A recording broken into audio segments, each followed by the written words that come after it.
Hi guys, welcome to Ocean Chicks Films. I'm Karen and you're watching the very first episode of Movie Talk.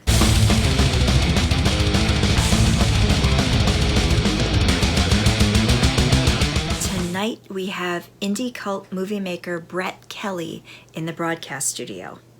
Brett is going to be talking to us about a few of his many films, like his film noir, Murder in High Heels, and the infamous OUIJA Shark, as well as an upcoming 80s sci-fi, Galaxy Warriors. So please sit back and enjoy this interview, and don't forget to like and subscribe. Welcome to the first ever episode of Movie Talk on Ocean Chicks Films. How's it going? Thank you. It's going great. Thanks for having me. I'm Good. glad to be here. Thanks for stopping by. I heard that you are a movie maker and a director, writer, and you've done some acting too. Tell us about how you kind of started with that and some of the films that you've made. Well, I started many moons ago, like 22. Well, I'll go back way back to the 90s when I was a young guy who thought he was going to be an actor. So I was doing a lot of theater and stuff like that. Yeah. And then I decided I want to get into films, but at the time there were no films being made in Ottawa. Right. So I decided that I had to make my own films in order to get cast in films. So I started directing basically so I can get acting jobs at first. And then after a bunch of movies, I kind of decided that I much preferred the directing, and I liked not having to worry about how I looked while I had all this directing to do. You know, I mean, it's a lot. Yeah. It's a lot to do. I don't know how I ever did it when I was young, but I would act and direct at the same time, and that was I wouldn't even dare to try that today. Yeah. So I did. My first movie was a feature called The Feral Man, which came out in 2001 or 2, something like that. Right. And I've done a whole bunch of stuff. I've done between 30 and 35 movies now, feature films. Wow. Yeah. So most of those films were made a few years back, were they? No, it's been pretty much consistent from 2001 up until just this past winter. I've been pretty much steadily making films. I made, there was one. I was looking at my own IMDb because I can't remember everything, and I think 2012 was a crazy year where I made something like 4 movies in 1 year. You did a bunch, yeah. Something absurd. I got to talk about this one film that I'm really interested in called OUIJA Shark. But before we do that, let's back it up a little bit. Let's talk about that Noir film, the link that you sent me that I watched. Man, fantastic. Thanks. It really reminded me, I thought of Mildred Pierce, the movie with Joan Crawford. Yep. From 1940 something. Yep. That flashed into my head because I saw that one recently, and you did a really good job on that one. Tell us a little bit about it. Well, I sent you the link to that because the way the internet works, a lot of people seem to only know me for my shark films. Yes. And the shark films are different beast entirely from what I'm really passionate about. Right. So I did this film noir called Murder in High Heels maybe 4 or 5 years ago, and it's out on DVD. It's available from oldies.com, which is Alpha Video's website. And I have it for free on YouTube as well. I put it up there.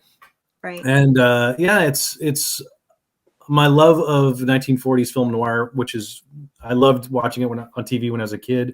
My favorite film of all time is Double Indemnity, and Mildred Pierce is fantastic, and Detour is excellent, and I just kind of love those things. So I wanted to when I first started, actually, I wanted to make a film noir, and I never got around to it because at the time I was told you need to do low budget horror films if you want to get noticed. So that's kind of what I did, and then I found myself 30 movies in and didn't get to do the thing I really wanted to do. So I thought, well, I'm going to do it now. So I did Murder in High Heels, and I'm really, really proud of it. And it's really good. Oh, I'm glad you like it. It's part of a cycle of a few films I did. Like I did a movie called My Fair Zombie, Right. which is a musical comedy zombie period piece. It's essentially Pygmalion or My Fair Lady, but with zombies in it. So that was a really elaborate thing I did as well. And I'll have then to look for that one too. and then to kind of get forward into, it's, you know what, My Fair Zombie is coming out on DVD again in the spring. It's getting re-released. Oh wow, So okay. that's cool, along with a Great. couple of my other films. So that'll be cool. I'll be big into promoting that when it comes out. Yeah. And then what kind of happened is when I did My Fair Zombie, it was a very period piece, very elaborate costuming, original songs, and the whole thing. And then I was getting frustrated because I was really passionate about it, and I'd already made a shark movie before that called Jurassic Shark. Right. And people I seem to have be yet to see that one. Oh, you should be able to find it on some free sites or something like Tubi, I think. Okay. And maybe Amazon. And so I was kind of getting frustrated that people were more interested in the shark movie than they were into this thing I just done. So I made a joke. Yeah. I made a joke that I said I could come up with a shark movie title today, and someone will want to put it out tomorrow. And so I jokingly came up with the title Raiders of the Lost Shark. Okay. The next day I had 3 offers for it. So I just shook my head, but then I made it. And that's coming out again, I think in the spring as well. That's getting re-released. Okay. Yeah. And then after that, suddenly distributors were coming at me with, they'd say something like, "So do you have another comedy movie in you?" And I'm like, "Yeah, sure. I could do a comedy." And they're like, "Okay, how about a shark movie?" And I'm like, "I knew it." So that seemed to be what everyone wants now, is they want me to make shark movies, but they don't want to pay me any money to make shark movies. So we're making them so cheap that the joke is, with each progressive one, I'm going to make them stupider and stupider.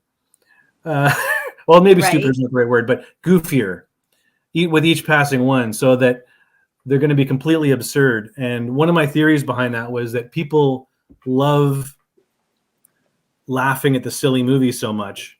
I think it gives some people a sense of being a little bit of a movie expert when they can make fun of something, right?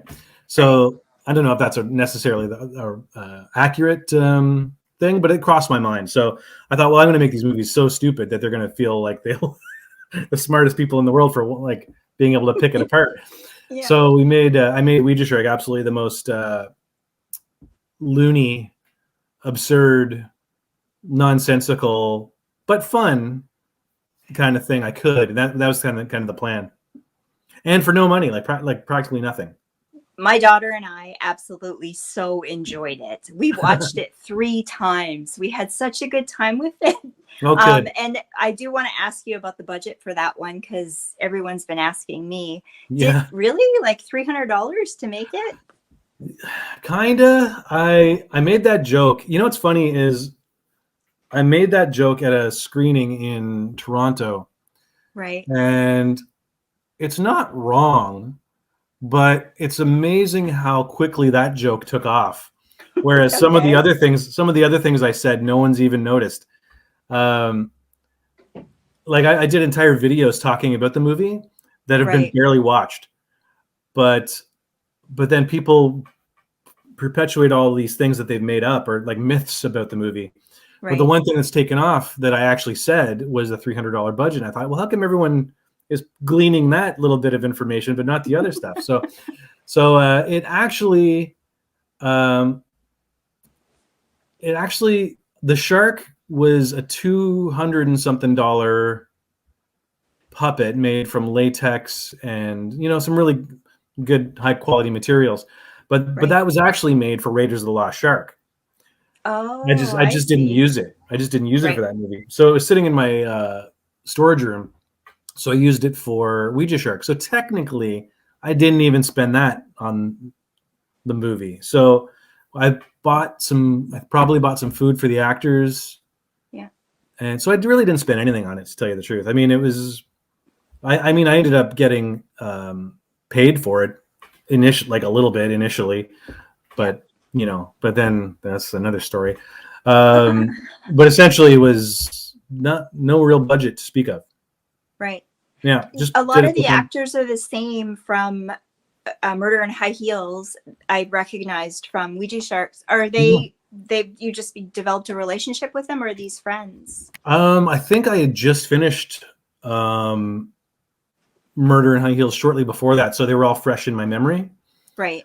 So I was basically, I think I might have even said something to some of the people on set, like, "Oh, I'm probably doing the shark thing afterwards." And then you get people saying, "Oh, I always wanted to be in a shark movie."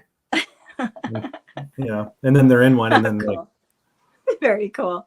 I love sharks, so that's why I was drawn to it. I find it really funny because I started out before the pandemic happened doing shark conservation kind of stuff, and I did a oh yeah, film screening in town of Sharkwater, Rob Stewart's Sharkwater, mm-hmm. and it was a huge, big thing. Tons of people showed up in that, and then the shutdowns happened, and Mm-hmm. that was it for me. So I Yeah, reinvented what I'm doing, and I just dawned on me yesterday that I got you on for this first interview that I'm doing on my mm-hmm. channel, and it's a shark movie. Yeah. Different Um, direction, but a shark movie. the last thing I did before the pandemic was the screening of Ouija Shark in Toronto. Oh, So there really? were actually some people for a good year there that were saying, "Wow, the last movie I saw in the theater was Ouija Shark." Wow. Isn't Yeah, that something? it was so weird because I'm shaking people's hands and signing DVDs, and then a week later everything's shut down. It was insane. Yeah. Yeah. Yeah.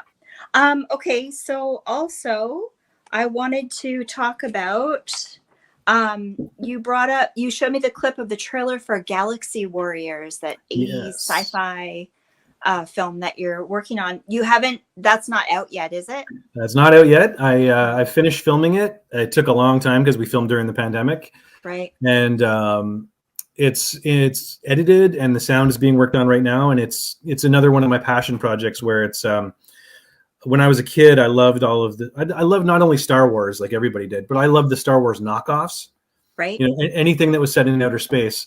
So Yeah. Flash Gordon, Buck Rogers, Star Crash, Battle Yeah. Beyond the Stars. Anything that was Yeah. space, I loved. So it's kind of my homage to the cheesy 80s knockoffs of Star Wars. Yeah. And so we have it, it's going to look like it was shot on, dingy film. And, the effects are all practical. There's no Yeah. CGI. It's like, actual model spaceships and stop motion creatures. And it's pretty fun. Yeah, I'm looking forward to it for sure. I saw We're that hope little clip and I was like, "Oh, I want to see that one for sure." Really I'm looking hoping forward it to it. comes out. I'm hoping that we have some festival screenings in the summer. Hopefully, fingers Mhm. crossed, and Yeah. then maybe some sort of release, maybe in late 2022, maybe something like that. Okay. Yeah. Well, We'll see. it's kind of how everything's going, so that's pretty Yep, on par yep. with all of I'm not it. in a hurry. I want to do it right. Yeah. It's not your last film, is it? That's what it's gonna. I've advertised that it's my final feature film. Um, That's I reserve the right to do shorts and other sort of things to keep myself from going crazy, right. but the film business of trying to make feature length movies and sell them and get paid by unscrupulous distributors, and Right. I it's part of being in the arts is you have your heart broken 100 times, and it's I'm in my 40s. I'm exhausted of trying to fight uphill all the time, Right. but I've made 30 something movies over 20 years, and Yeah. I think I have enough of a legacy that I can sit back and go, ta-da, what do you think? And Yeah. if we'll see how it goes. I mean, that's the Yeah. plan, and I'm enjoying Never it. say never, right? It's the first time in 20 years that I haven't actively been working on my next project. So that's Right. cool. Right. Yeah. Yeah. I have an art degree, so I get that. Yeah. Yeah. Yeah. Oh, that's It'll very cool. Is there anything that, oh, where can people find most of your films? So some of them are on Tubi and some of them you said Amazon, right? yeah. Um, My best movies are the hardest ones to get. okay. Funny Yeah. enough, my you get there's on Tubi in Canada. I think there's 11 or 12 of my movies on Tubi, and some of them are some of the cheaper ones, but some of the more elaborate ones like My Fair Zombie and Murder in High Heels. Well, Murder in High Heels is online free on YouTube for probably a limited time, and you can get it on DVD as well. Okay. My Fair Zombie's coming out this spring, and that's an excellent one. I really recommend. I'll look for that. Yeah. Spyfall, which is another one that's coming out in the spring. I think it's going to be on the same Blu-ray as My Fair Zombie, Right. and it's a airplane style James Bond parody. Oh. So that's a lot of fun. Yeah. So and I have a bunch of my westerns. I did several westerns that are on TUBI TV as well, and I've done a whole lot of weird stuff over the years. Yeah, that's very cool. We enjoyed everything we've seen so far. So yeah. Can I ask you a question? Cool. Can I ask you a question? What was your what the hell moments that you experienced for Ouija Shark? Because I'm sure you had one. Ouija Shark? Yeah. The pool scene scene where I forget what she says, and the shark's floating in the water. The girl's sitting at the edge of the pool. Oh, right. She's getting stoned and yeah. We've rewatched that a whole bunch of times. What's funny There's about so many parts of it, actually. What's funny about it is the trailer shows full on that it's a cheesy puppet shark. Like, we're not lying about it. And then people would watch it and say, "What is this? We had no idea." It's like, we told you. We got clear. It. Maybe you're an Ontario boy. Ontario. I get that humor. I don't know. Yeah. We don't have oceans, so exactly. Yeah, exactly. No, we enjoyed it so much. I'm buying it when I find it on DVD. Oh, good. And is there a number 2? There is a sequel apparently coming out, but I have nothing to do with it. Oh, gotcha. It's kind of a sordid tale, but the distributor, I guess, found it easier to get someone else to make it than to pay me for the first one. So that sucks. Yeah, it kind of sucks. So, and he hired a friend of mine to direct it as well, which and to keep it a secret from me. So that kind of is a drag. So I found out about it. I found about it. And I won't be getting that one. I found out about it on Twitter. Okay. And then I messaged my friend and said, "Did you see this? What's going on?" And he goes, he wasn't allowed to tell me. So, oh well. So it won't be as good. the distributor did the same thing with the Jurassic Shark too, but I'm not going to promote their stuff. It's another one of those things where you go, what can you do? What do you do, right? What do you do? Exactly. So, be proud of what you've done. Yeah. And I had a lot of positive feedback when I've talked about it online too. So there's a lot of people are into that, Yeah, it's good. And don't have that negative attitude. Well, it's supposed to be dumb fun. And I mean, and a lot of it doesn't make sense. And the people online who say, "Oh, this doesn't make sense," I go, "Yeah, you're right. There's a lot of stuff that's weird."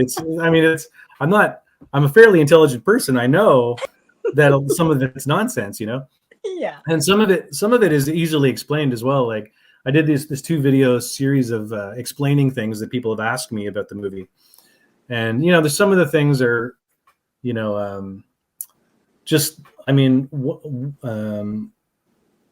like where did this actress go when she wanted to go in the pool and then she disappeared or whatever, you know what I mean? The girl who's washing the car. Her grandmother died and she had to leave. So we filmed around it. I mean, it was that simple. I had 1 day in that house. So I had to film everything regardless, and she had to leave. So we kind of made it up as we went along, and things got goofy and silly, and some characters I just made up. There was an interview with Kelly Maroney, and she was talking about Fast Times at Ridgemont High, and she was saying how she was supposed to be in a lot more of it, but she couldn't get back to film, so they worked around it. I did a movie called Gastlys, which is on Blu-ray. It's kind of like a Gremlins homage, or like. Oh, I saw the title for that. Yeah. Yeah, and we had an actor who, partway through the movie, just decided he didn't want to be in a movie anymore. Oh. So we literally got a stunt guy who looked like him, and we had one of the creatures attack his face. So the guy's running around, and he falls down dead, and that's it. We just killed him off. Awesome. You're Oh, not going to come. You're dead. love that. Oh, I gotta watch that one next. Yeah, it's not in Maybe the we'll script, watch that so one tonight. you do what you got to do. Very cool. Is there anything that you want to promote? This movie's coming out in the next little while. Whatever you got going on next. I guess keep your eyes peeled to srscinema.com is going to be putting out Okay. a bunch of my movies in the new year. Okay. I just signed a deal with them for 4 of my movies to be re-released, so that's cool. Right. And then I guess get if people want to check out Murder in High Heels from oldies.com. And if they search on YouTube, you can also find Ouija Shark Questions Answered. And if you have any questions about what the heck happened in that scene, I don't understand, I explain it to you. Okay, cool. I'll link all that stuff in the description box below too once I get this on. Well, thanks. Thank you so much. Well, thanks so much for stopping by and chatting with us. This was awesome. My pleasure. It's great to meet you. Yeah, nice to meet you too. Have a happy holiday. And same to you. I hope you guys enjoyed that. I sure did. It was super fun talking to Brett, and I just want to take the time out to say again, thank you, Brett, so much for stopping by. It was a lot of fun, and I hope that you'll come back again sometime. And if you guys want to check out all his movies and interviews and things like that, I'll have everything linked in the description box below. And I just wanted to tell you guys this is just the beginning. I've got many more interviews with people from the movie industry planned over the next while, and I will keep you posted, so stay tuned. And if you like this video, don't forget to give me a thumbs up because it helps me out a lot, and subscribe to the channel for more movie reviews, countdowns, interviews, and of course the Final Girls of Horror. Thank you guys so much for stopping by. I love you all. See you again next time. Bye, guys.